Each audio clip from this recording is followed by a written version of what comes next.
Hey family, welcome back to another video. It's Alysha Wood Survivor here. And this is going to be my personal survivor story. So viewer discretion is advised.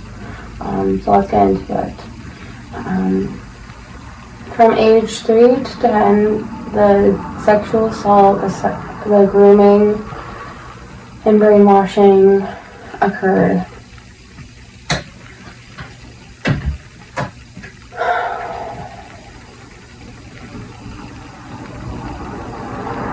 Since I could remember, Josie Gavez was sexually assaulting me by touching me on my vagina, rubbing my vagina or clit, and also by fingering me.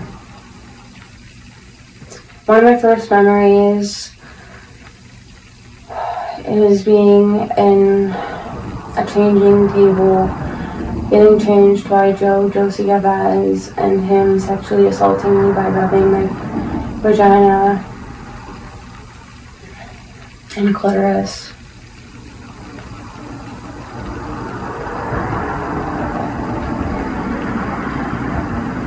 Not being able to walk, move, talk, because how young I was. And it only got worse as I grew. The moment I could walk and talk, not even talk, just walk, Josie Gavez started doing more frequently. He would do it in the living room while I was watching TV, playing with toys, waiting to be fed. He would also do it constantly at night, every night. He would come in my room, take off my blanket, take off my pants, my diaper, or pull up at the time. Spread open my legs until they were to the splits and eat me out while touching my stomach and my non-existent tits.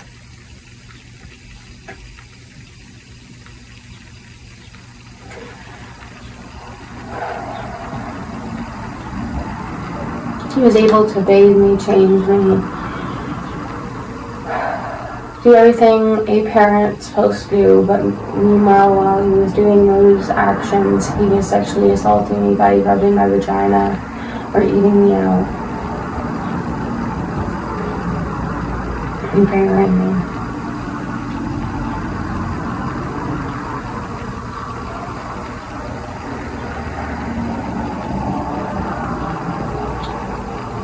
Josie Gavez would stay up at night and whispering my name, Alysha, Alysha, Alysha, Alysha. Anytime he would see me walk to the bathroom, to the point where I just wouldn't leave my room at night. But even then, if I didn't leave my room or didn't follow, he would aggressively follow me back to my room and forcefully sexually assault me, ripping down my pants, ripping down my diaper, forcefully putting me on the bed, forcefully putting my legs spread wide open, and forcefully putting his mouth on my vagina while holding his hands on my non-existent tits. And this was every night.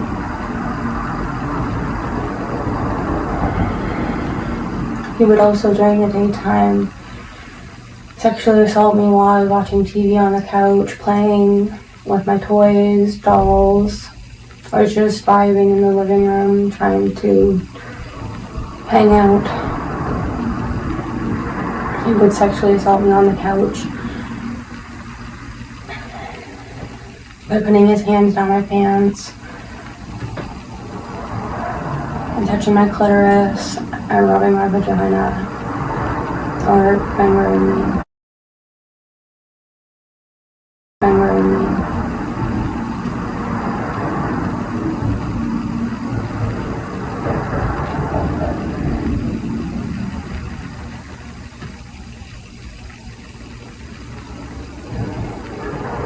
Marianne Marie Morley and Josie Gavez normalized this behavior throughout my whole childhood because how frequent and constant the sexual assault was happening, and the way he would act around people with me was acting like we were in a relationship. Me and Marianne Marley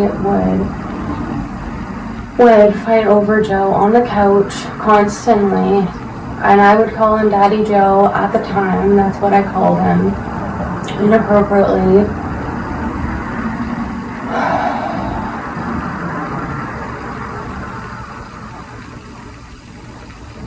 There's times where Marianne has walked in on the act of Joe sexually assaulting me in the living room. She was standing in the archway farthest to the door. Closest to the door.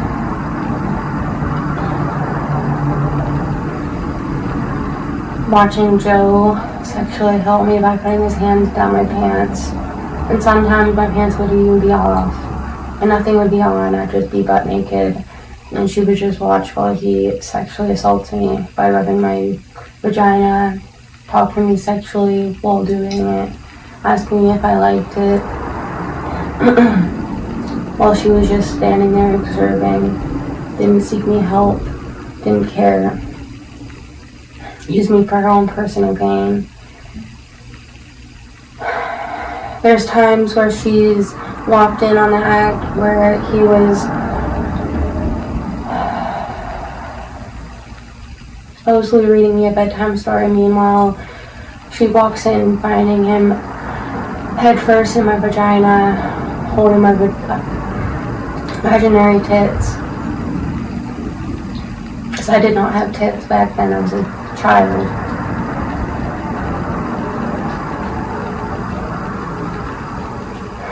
And she would just watch observing and then walk away.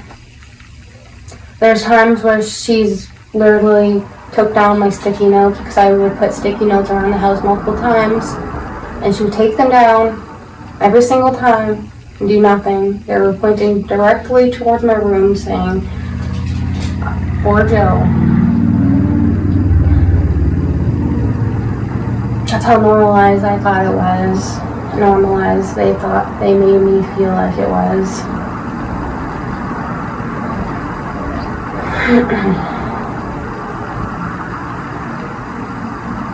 Marianne Marie Morley would get high off his supply. Same with Joe. They would always be high. Every day they would get high, and then he would sexually assault me. Off of crack cocaine, weed, alcohol.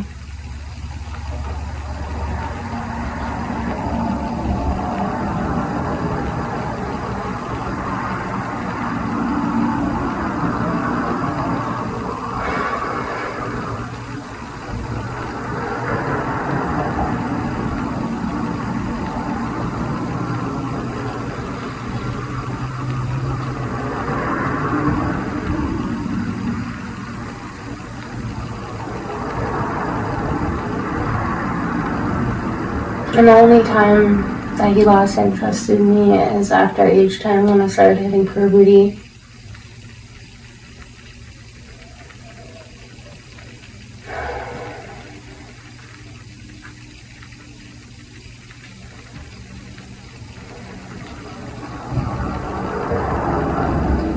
There's times where Marianne would be in the same bed as me and Josie Gavez, while he was sexually assaulting me right beside her by touching me under my pajamas or diaper, depending on which one I had on.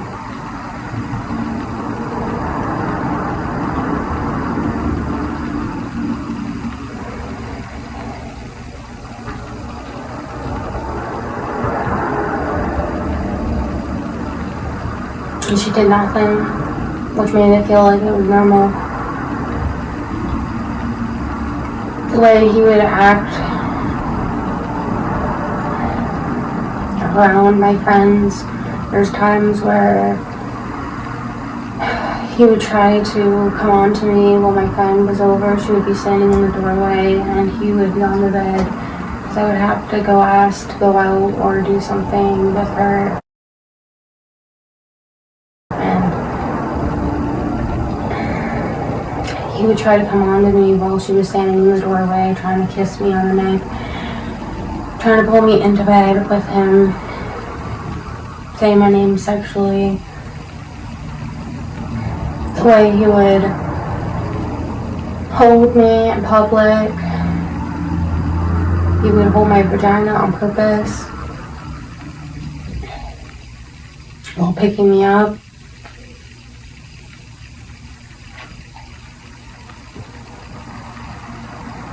And carrying me very inappropriately, and bouncing me inappropriately, and touching me by groping my non-existent tits and my ass.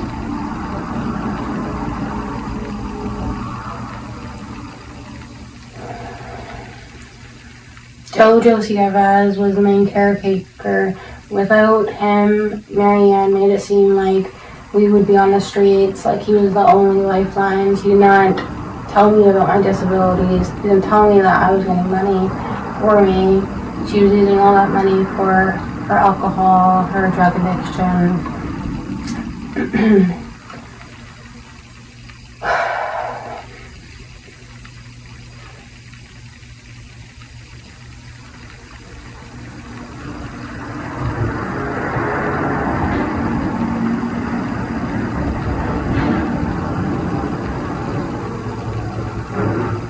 Most nights I wouldn't even be fed because they would be too busy getting high and drunk.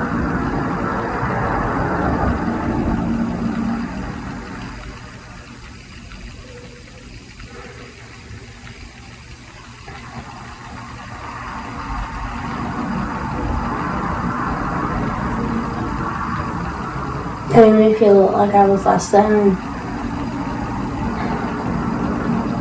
Like my only purpose was for Josie Gavaz.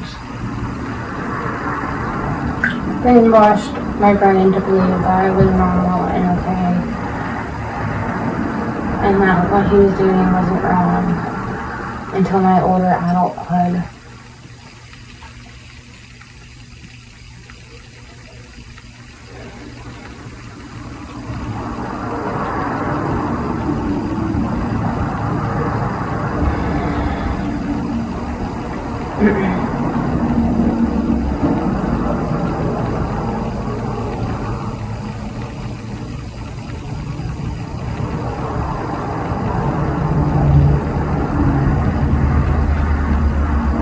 And most days Marianne would be in the back room getting high, not caring what Josie Gavaz was doing to me.